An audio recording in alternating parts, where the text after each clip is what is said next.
말씀의 제목은 예수님을 믿게 하는 정언입니다. 예수님을 믿게 하는 정언.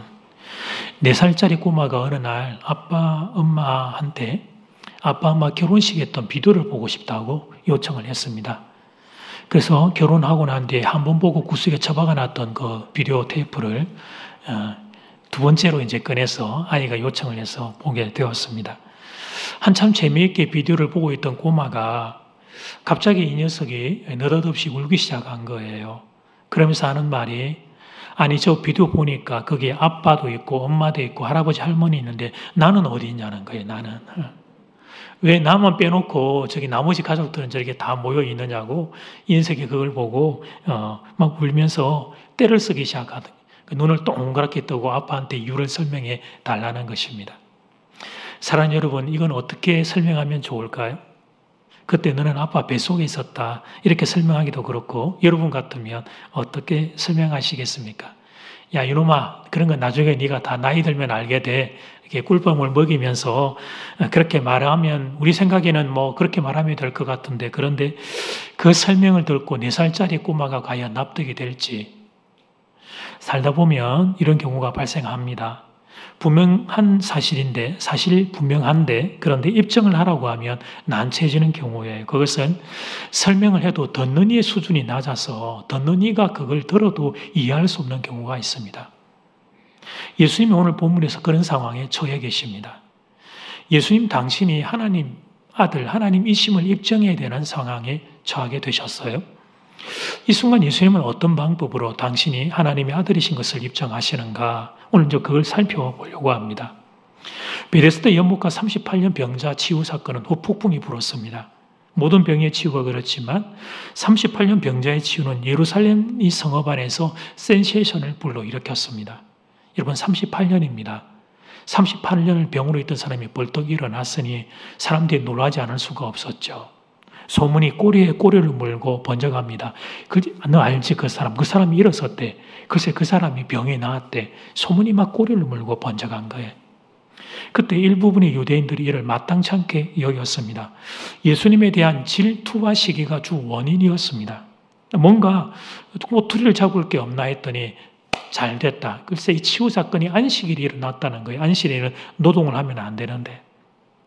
그래서 그걸 꼬투리 삼아서 이제 예수님을 협박을 합니다. 그러면 예수님이 주춤 뒤로 물러설 줄 아는데 웬걸? 예수님이 더 강하고 충격적인 말씀을 하시는 거예요. 내가 그렇게 한 이유는 내 아버지가, 여호와 하나님 아버지가 일하시기에 그 아버지 하나님의 아들인 나도 일한다. 그리 말씀을 하신 겁니다. 이 말을 듣고 유대인들이 더 큰 난리가 났어요. 예수님이 하나님의 이름을 모욕하는 신성모독을 했다고 여긴 것입니다. 그래서 이 모든 것들 앞에서 주님이 설교를 하십니다. 왜 예수님이 내가 하나님의 아들이라고 말씀하셨는지, 그리고 그것을 주님은 설교 말씀을 통해 입증해 가십니다. 오늘 본문은 그 주님의 설교가 담겨있는 내용이죠. 자, 주님은 첫 번째로 세례 요한의 전고와 기적을 통해서 예수님 당신이 하나님의 아들이라는 것을 입증하십니다. 구약과 신약의 사이를 중간기라고 부릅니다. 그 기간이 대략 한 400년 정도 됩니다. 우리는 말라기의 마지막 장과 마태복음 첫 장, 구약 마지막과 신약의 첫 장의 성경 한 장 차이지만 그 기간이 대략 한 400년 정도 됩니다. 그런데 그동안 하나님이 선지자를 보내지 않으셨습니다.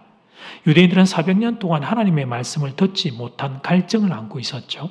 그 400년의 침묵을 깨고 등장한 선지자가 바로 세례 요한이었습니다. 세례 요한의 말씀을 듣는 순간 유대인들은 알았습니다. 이분은 하나님이 보낸 선지자라는 사실을.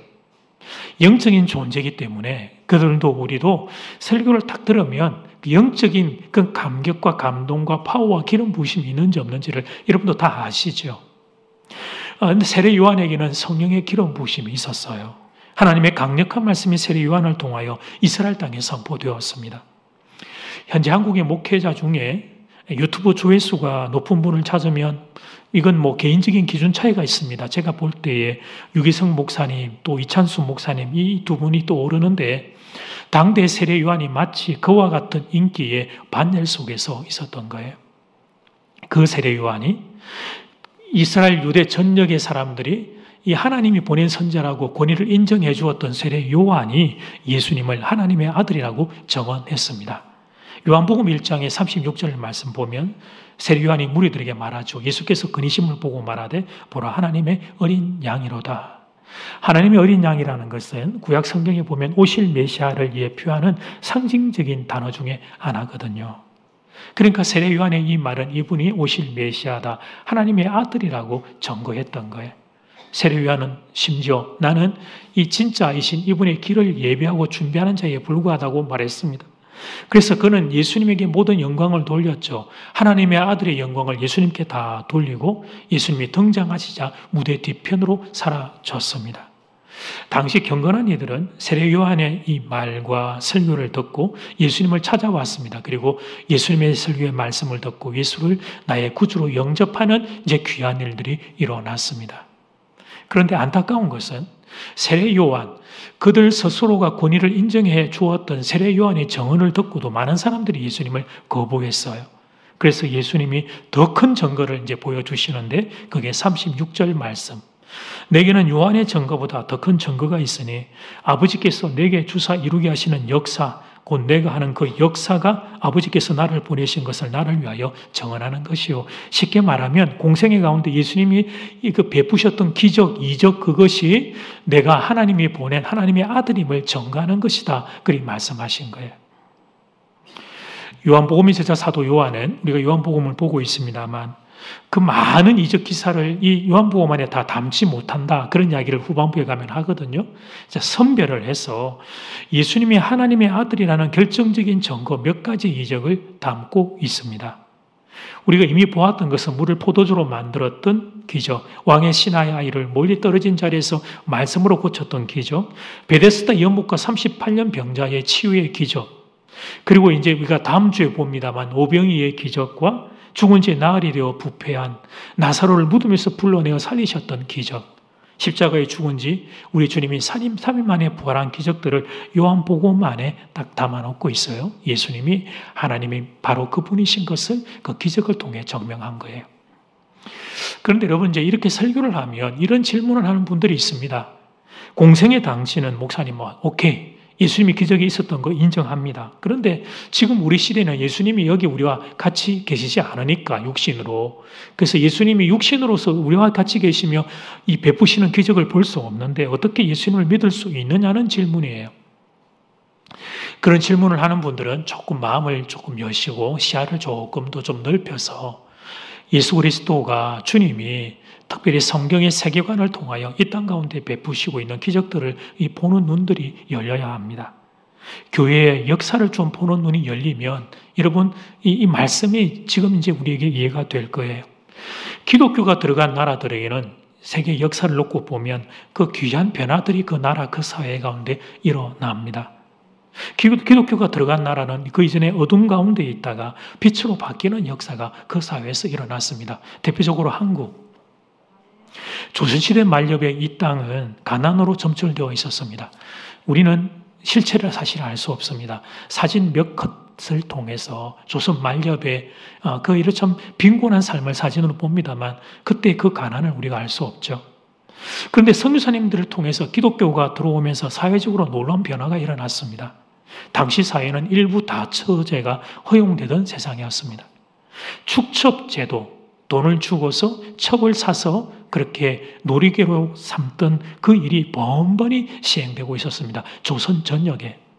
여성을 남성의 소유물로 여기던 시대입니다. 그런데 그렇게 살고 있던 남성들 중에 예수님을 만난 뒤에 스스로 축첩을 그만둔 사례가 초기 한국 기독교의 문흥 가운데 나타나요. 돈이 있고 권력이 있어서 첩을 그가 고용하고 있다가 예수님을 만나고 이것이 성경의 가르침이 아닌 것을 깨닫고는 그 첩들을 그렇게 할 수 있도록 권리를 고향에 돌아갈 수 있도록 그리고 가서 생활할 수 있도록 돈까지 챙겨서 이렇게 보낸 그런 사례들을 보게 된단 말이죠. 그러니까 여러분 일부 일처제가 우리 사회의 기준이 된 것은 기독교 성경의 세계관 때문이었습니다. 한 남자와 한 여자가 결합하여 한 가정을 이룬다는 성경 말씀이 한국 사회를 바꾸어 낸 겁니다. 그 정도가 아닙니다. 당시 조선 말엽은 술, 담배, 도박으로 찌들어 있던 사회였습니다.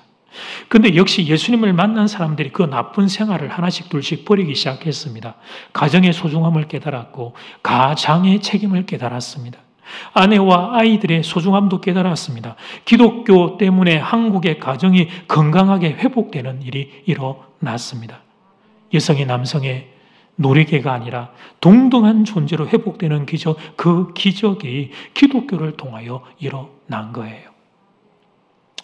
근데 또 이 세상은 또 너무 지나쳐가고 있죠. 성적인 자유권을 주장한다고.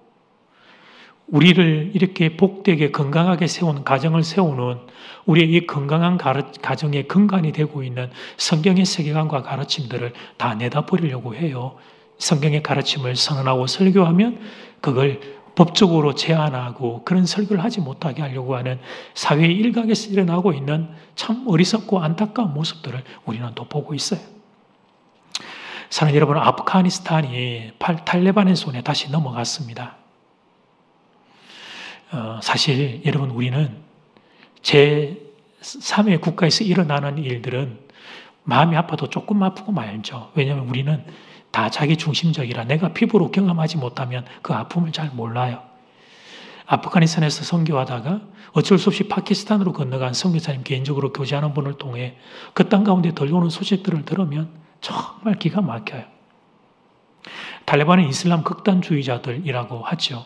그들이 지배하고 있는 아프가니스탄에서 2022년 10월 무슨 일이 벌어지고 있을까? 현재 아프간의 여성은 교육받을 권리가 없습니다. 학교 다니면 안 됩니다. 일할 권리가 없습니다. 모든 여성은 집에 머물 것으로 명령받았습니다. 여행한 권리도 없습니다. 직계 가족 중에 남성과 함께 외부에 나가지 않으면 외출할 수 없고 여성이 혼자 밖에 외출하면 돌에 맞아 죽습니다. 의료 혜택을 받을 권리가 없습니다. 취미생활을 할 수 없습니다. 기본적인 일상생활을 할 수 없어요. 그 얼굴을 타인인 남성에게 보여주면 안 돼요. 여러분 한번 사진을 보시면 이게 2022년 지금 현재 아프가니스탄의 여성들의 사진을 제가 보여드리는 거예요. 소위 부르카라고 하는 머리끝부터 발끝까지 온통 어둠으로 덮여있는 여성의 아픔들. 아프간 여성들은 강간과 강제 결혼의 두려움까지 안고 살아가요. 그러니까 이 여성들이 인간으로 사는 게 아니죠. 남성의 소유물이고 남자가 마음대로 해도 되는 존재죠. 기본적인 인권마저 빼앗겨버린 세상, 그곳이 이슬람 극단주의자들이 지배하는 세상이에요. 2020년의 세상에서 여러분 우리가 비행기 타고 아프가니스탄까지 만약에 직항을 간다면 한 7시간이면 가요. 이런 일이 일어나고 있는 거예요. 이 목사님은 이슬람 극단주의라서 그런 거 아닌가요? 그냥 온건한 이슬람주의도 여러분 아시죠? 일부 다처제가 그 사회에는 그렇게 운용되고 있다는 것을. 물론 공산당이 지배하고 있는 이 독재 국가에도 인권 말살들은 예외가 아니죠. 그런데 기독교의 세계관에 들어간 국가들 안에는 인권의 회복이 일어났단 말이에요. 쉽게 말해 그걸 기적 그렇게 부르는 거예요. 성경의 가치관이 사람의 마음을 바꾸고 사회 문화를 바꾸는 일이 일어납니다. 기독교는 강제적으로 법을 바꾸지는 않아요. 그러나 사람들의 마음이 바뀌는 거예요. 사람들의 마음이. 이게 죄구나 죄를 깨닫고 부끄러움을 부끄러움으로 깨닫기 시작을 하고 그래서 그들이 그 죄와 부끄러움을 떨쳐내고 일어서서 주님이 원하는 건강하고 아름다운 자리로 나아가는 그런 아름다운 변화들이 일어납니다. 그래서 사람들의 마음이 바뀌고 그 사람들의 마음이 바뀐 공동체 사회가 바뀌는 기적이 일어나게 되는 것입니다. 이것이 바로 예수의 능력, 이것이 바로 말씀의 권세입니다. 인간을 창조한 하나님이 아니고서야 누가 사람의 마음을 바꿀 수 있겠어요, 여러분? 여러분, 내 마음을 누가 바꿀 수 있겠어요? 뭐가 바꿀 수 있겠어요? 그러므로 조금 이 시대에도 조금만 눈을 뜨면 예수 그리스도의 말씀이 이게 하나님 이 시기에 글쎄 이런 놀라운 변화를 일으키는구나 하는 것을 알 수 있단 말이죠. 예수님은 하나님이십니다. 예수님은 하나님이십니다. 우리가 믿고 붙잡아야 될 분이 있다면 정말 우리가 행복하고 우리가 건강하게 아름답게 살기를 정말 원한다면 우리가 선택해야 될 오직 한 분은 그분은 예수 그리스도 우리 주님 한 분이십니다. 믿으시면 아멘. 아멘. 주님은 이제 두 번째 증거로 성경 말씀의 증거를 제시하셔요. 성경 말씀의 증거로 예수님 당신이 하나님의 아들이시라는 걸 증언하셔요. 예수님의 기적을 본 사람들이 얼마 동안은 믿는 듯 보였습니다. 분명히 기적은 믿음을 고무시키는 힘을 가졌습니다. 기적을 보면 약한 믿음이 강해지기도 합니다. 그러나 기적은 뿌리 내리는 믿음을 심지 못해요. 복음서를 보면 기적을 경험했던 수많은 사람이 호산나를 외쳤죠. 주님이 종려주일에 예루살렘에 입성할 때 호산나 호산나 외쳤어요. 그러나 얼마 뒤에 예수님이 십자가에 끌려갈 때 결국 예수님을 버리고 도망칩니다. 기적은 그런 한계를 가지고 있는 거예요. 눈앞에 보이는 것에 따라 왔다 갔다 하는 거죠. 기적의 건강한 믿음은 돌밭에 뿌려져 있는 씨앗처럼 싹이 좀 나는 것 같다가 여러분 그게 수분이 부족하고 해가 내리쬐면 말라 비틀어서 사라져 버리게 돼요. 기적 자체가 믿음을 보장해 주지 못하기 때문입니다. 기적은 시간이 지나가면서 사람들의 기억 속에서 그 빛을 잃어가기 시작해요. 희미해져요. 기적은 그 순간은 분명히 감동이에요. 그런데 시간이 지나가게 되면 희미해지게 돼요. 이게 기적의 한계예요.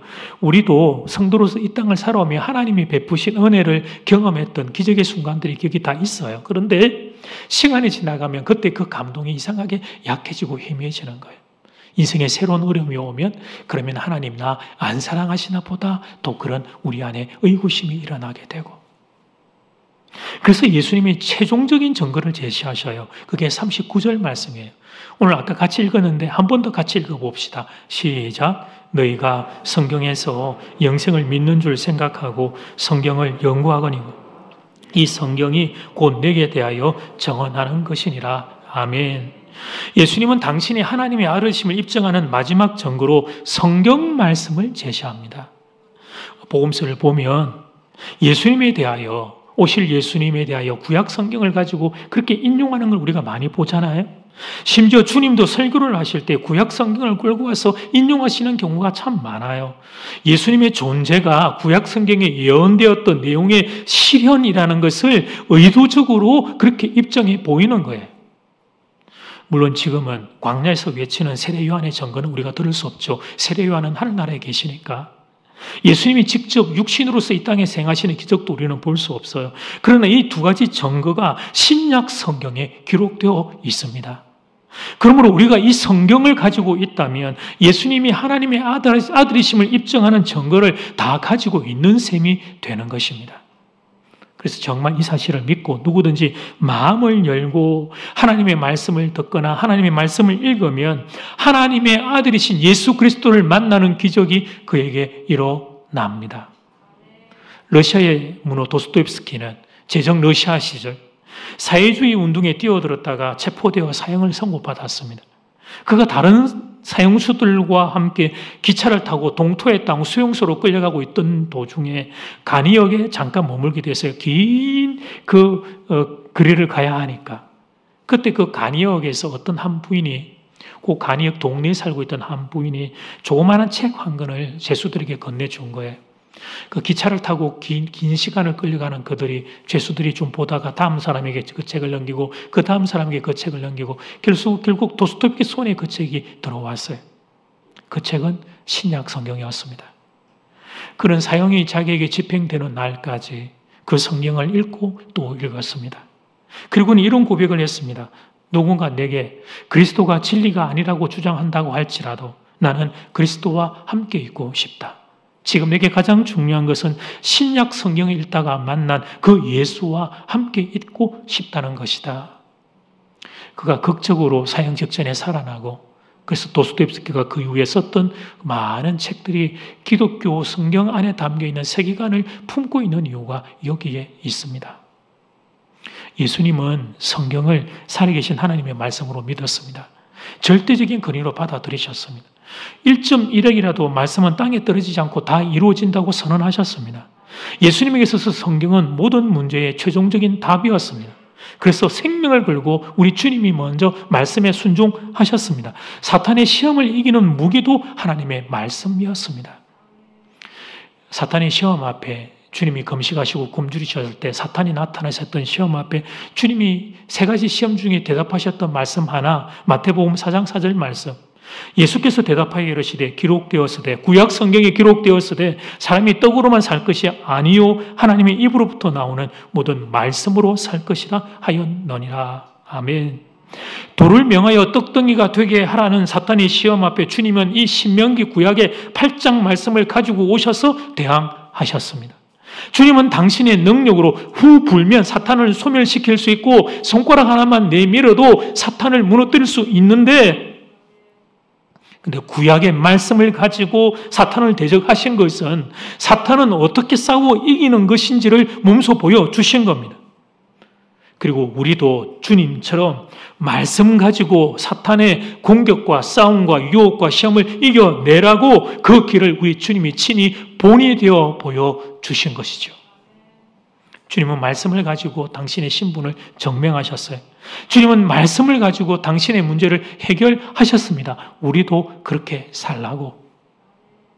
그렇다면 사랑하는 여러분, 여러분은 어떤 마음으로 성경을 대하고 있습니까? 어떤 마음으로 설교를 들으시고 어떤 마음으로 성경을 읽으십니까?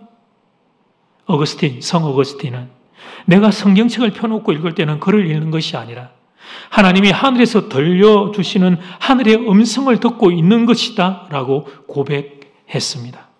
성경을 절대적인 권위로 받아들이십시오. 그러면 말씀 속에서 그리스도를 만나게 될 것입니다. 인생 문제에 대한 해답을 발견하게 될 것입니다. 옛날 우리 어머니들은 성경 말씀을 작은 종이에 적어가지고, 그때 컴퓨터가 어디 있습니까?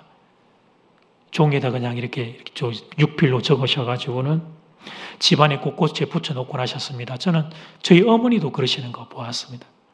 싱크대가 있으면 그 위에, 눈이 닿는 곳 위에, 또 냉장고가 있으면 냉장고 옆에, 그 화장실 휴지, 두루마리 휴지가 있으면 그 위에, 아주 옛날에는 두루마리 휴지가 없던 시절, 여러분 신문지 잘라가지고 이렇게 못에다가 끼워놓고 했던 시절에도 그 위에도 이렇게 말씀을 써서 이렇게 다 붙여놓으셨습니다. 당신 자신이 그 말씀 붙잡고 사셨고, 자녀들이 오다 가다 그 말씀 보고 눈에 익히고 마음에 새겨서 그 말씀 붙잡고 살기를 원하셨던 것이죠. 저는 우리 앞세대가 우리보다 훨씬 지혜롭다고 생각해요. 정말. 여러분, 우리가 군에 입대하는 아들들을 위해서 제가 여러분 앞에서, 교회 앞에서 이렇게 기도할 때 제가 암송하며 축복하는 말씀 있잖아요. 이사야 41장 10절 말씀. 두려워하지 말라. 내가 너와 함께 함이니라. 놀라지 말라. 나는 너의 하나님이 됨이니라. 내가 너를 굳세게 하리라. 참으로 너를 도와주리라. 참으로 나의 의로운 온손으로 너를 붙들리라. 이제 말씀을 제가 여러분에게 기도하잖아요.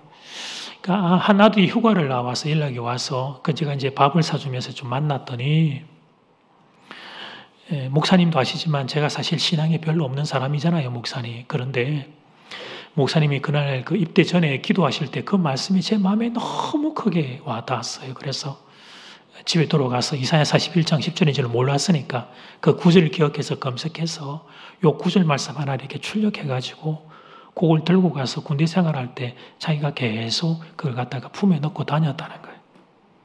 그리고 그 말씀 기억하고 그 말씀 보면서 어려운 순간을 이겨내오노라 그렇게 이야기하는데, 이 아들이 얼마나 지혜로운지. 사랑하는 교우들이여, 하나님의 말씀은 능력임을 믿으시기 바랍니다. 그래서 사탄이 이 시대에 이 성도를 공격하는 주 루트가 뭐냐면요, 하나님의 말씀을 의심하게 만드는 거예요. 말씀의 권위를 흔드는 거죠. 여러분, 첫 인류 하와를 사탄이 공격했던 주제가 다른 게 아니에요. 하나님의 말씀을 의심하게 만든 거잖아요. 참으로 야 그거 먹지 말라고 했더냐? 그렇게 하나님의 말씀을 비틀어 왜곡시키는 그 말씀에, 여러분, 그 의심, 이게 사탄이 했던 공격의 방법이죠. 그리고는 이제 말씀 안에 담겨있는 세계관들을 여러분 허물어뜨리는 반성경적인 세계관으로 우리들의 마음을 빼앗아갑니다. 그렇게 했던 성경의 한 부분, 또 한 부분을 의심하게 만들고 나중에는 성경의 권위 자체를 신뢰하지 못하게 만들어버려요. 그러면 성도는 끝입니다. 끝. 말씀이 내게 힘이 되지 못하면, 말씀이 믿어지지 못하면 성도는 아무런 힘과 용기를 발휘할 수 없기 때문입니다. 코끼리 길들이는 방법이 의외로 간단하더라고요. 동남아 여행하시면 여러분 코끼리 이렇게 보기도 하고 사진들도 찍고 타기도 하시잖아요. 여러분 보고 계시는 사진. 아기 코끼리의 다리에 저 말뚝을 묶어 놔요, 여러분. 근데 어미 코끼리 한번 보세요. 저 말뚝 없거든요. 작은 그냥 나무 같은 데만 살짝 걸쳐 놓은 건데 설명드릴게요. 아기 코끼리가 아무리 힘이 없을 때 발부둥을 쳐도 말뚝 주변을 벗어날 수 없죠. 시간이 지나면 코끼리는 스스로 말뚝 주변을 자신의 한계로 정해버려요. 성인 코끼리가 되어서 뽑아버릴 힘이 있어도 힘도 안 쓰고 나중에는 말뚝 빼고 없고 작은 짝대기 하나만 놓고 거기다 턱 던져만 놔도 평생을 그 주변을 벗어나지 않고 살게 된다고 해요. 마귀 역시 믿는 자들로 하여금 체념하게 만들어요. 극복할 가능성이 있음에도 무기력한 사람으로 만들어버려요. 말씀을 들으면서도 이 말씀이 내 삶의 실제 상황에서 일어날 수 없는 일이라고 생각하게 만듭니다. 말씀에 대한 신뢰, 말씀에 대한 확신을 빼앗아 가버려요. 그러면 설교 말씀을 듣는 중에도 여러분 절망의 늪에서 허우적거리며 헤어나오지를 못해요. 그래서 사탄은 성도에서 성경 말씀을 가져가 버리죠. 말씀에 대한 권위를 무너뜨려 버립니다. 리빙스턴은 아프리카의 성자로 알려지는 리빙스턴은 죽음의 뒤래가 아프리카에 성경 한 권 들고 들어가서 흑인들에게 복음을 전했고 그 어둠의 땅에 빛을 전했던 문명의 길을, 문명 말이죠. 문명이 뭐예요? 어둠에 빛을 주는 일이죠. 그것을 주기 위해 한평생을 헌신했던 분인데 이분이 가장 좋아했던 구절이 마태복음 28장 20절 볼지어다 내가 세상 끝날까지 너희와 항상 함께 있으리라. 이 말씀을 이 땅을 사는 평생 동안 이분이 가슴에 안고 사셨습니다. 심지어는 이분도 역시 육필로 써서 그걸 이게 성경책에 끼워놓기도 하셨고 개인적으로 소지하기도 하셨고 이번에 전기를 보면 그런 게 보여요. 말라리아에 걸려서 사경을 헤맬 때에도 이 말씀을 기억하며 주님은 나와 항상 함께 계시니까 내가 사나 죽거나 주님은 나와 함께 계시니까 죽음의 고통을 이겨내셨고 독사와 여러 가지의 짐승의 위협을 당하는 순간에도 주님 나와 함께 계시니 차라도 감사요. 이 땅에서 떠나도 나는 주와 함께 있을 것이라고 담대하게 그 시간들을 통과를 했어요. 선교 활동을 하는 동안 수없이 직면했던 생명의 위기 앞에서 이분이 살아남은 것이 기적이 아니라 그 위기 앞에서 담대하게 그 순간들을 맞부딪혀 나갈 수 있었던 것은 그가 이 말씀을 통해 생생하게 오늘도 나에게 말씀하시는 성령의 감동, 주의 음성을 붙잡고 있었기 때문입니다. 마지막 임종하던 순간에도 이분이 이 말씀을 곁에 두었다. 어떤 형식으로 그 썬 것을 옆에 두었는지 모르겠는데 이 말씀을 곁에 두었다라고 그런 정기는 전하고 있어요. 그 이유가 뭐겠어요? 예수님은 오늘도 말씀을 통해 자신이 하나님의 아들이심을 입증하시기 때문이에요. 예수님은 오늘도 말씀을 통해 하나님의 아들 예수 그리스도에 있는 능력과 권세와 힘을 성도에게 공급하시기 때문입니다. 혹시 슬픔 우려내 마음 아픈 분들이 계신가요? 남이 모르는 무거운 걱정을 홀로 안고 그렇게 밤에 여러분 잠을 이루지 못하는 분이 혹시 계신가요? 주의 음성이 성령의 감동이 여러분의 마음에 닿을 때까지 성경 말씀을 읽으시기를 권합니다. 우리 성도님 중에 어떤 분은 그러시더라고요. 목사님 내가 불면증이 있는데 내가 목사님 설교 유튜브 그거 너무 좋아요.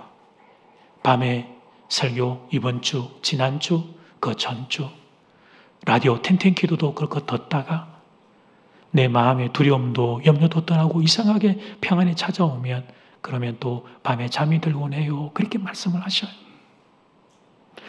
성경을 읽고 성경을 듣는 거죠. 여러분 이 리빙스턴에게는 볼지어다 내가 세상 끝날까지 너희와 항상 함께 있으리라는 말씀이 평생 그분을 지킨 하늘의 음성이 되었습니다. 그와 동일하게 근심과 걱정에 빠진 여러분을 일으켜 세우는 하나님의 말씀, 여러분에게 주시는 하나님 말씀을 만나게 되기를 축복합니다.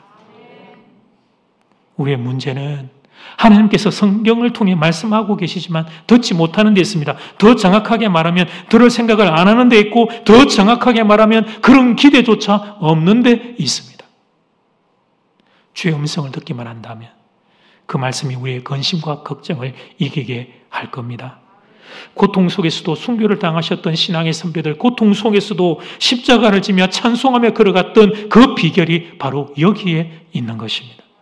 성경은 단지 문자가 아닙니다. 성경은 단지 책이 아닙니다. 성경은 단지 잉크로 인쇄된 글자가 아닙니다. 살아계신 주님의 음성입니다. 성령의 감동으로 기록되었고 지금도 성령이 살아 역사하는 생생한 하나님의 말씀입니다.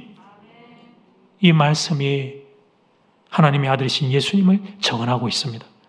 어둠 가운데 빛으로 오신 예수님, 죽음 가운데 생명으로 오신 예수님을 생생하게 증언하고 있습니다. 그래서 말씀을 그렇게 생각하고 읽기 시작한다면, 그래서 말씀을 그렇게 기대하고 듣기 시작한다면 그 사람은 말씀을 통하여 하나님의 아들이신 예수님을 만나게 될 겁니다. 어둠을 빛으로 바꾼 예수, 죽음을 생명으로 바꾼 그 예수를 만나는 감격을 얻게 될 것입니다. 바라기는 말씀을 통해 하나님 아들이신 예수 만나는 은혜가 여러분 모두에게 열리게 되기를 주 이름으로 축복합니다. 아멘.